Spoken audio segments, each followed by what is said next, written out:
Sha la la la la la la la la la. See it and the gun is shining. Outer, sitting and family. Chakaipa, kunira vanu, kana kufuma, nera pare vanu. Ipako, no no no, wangu zita kushishandira. Upeni changmaria, unoda kujaira, auchada kungo muko karara, kana kungo spera wakagara, kango daro chete muri inofanya nzara.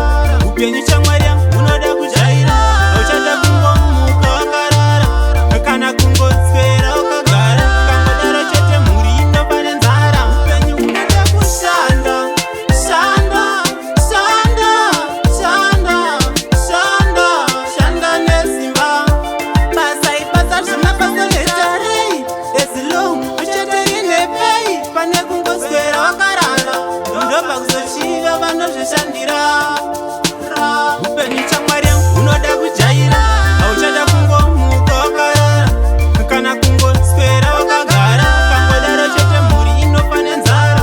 Upeni changmaria, unoda kujaira, auchada kungo muko wakarara, kana kungo spera wakagara, kango daro chete muri inofanya nzara. Munhu wekurume ufana kudirwa nezuva, wakarara unge munakafa kumakuma, unofana kutoshanda zvekubuda ziya, ukangodaro chete nhamo inotokusiya.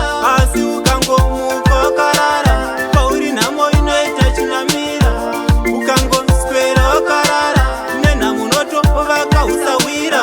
Upenyu changmaria, unoda kujaira, auchada kungomuka wakarara, kana kungoswera wakagara, kangodaro chete mhuri inofanya nzara. Upenyu changmaria, unoda kujaira, auchada kungomuka wakarara, kana kungoswera wakagara, kangodaro chete mhuri inofanya nzara. Upenyu unoda kushanda, shanda, shanda, shanda, shanda, shanda nesimba. Pasa ipasa shana pasa letarei, esilo ucheteri nepei, pane kungoswera wakarara, ndoba kuzochiva vano zvishandira. Upenyu changmaria, unoda kujaira, auchada kungomuka wakarara, kana kungoswera wakagara, kangodaro chete mhuri inofanya nzara.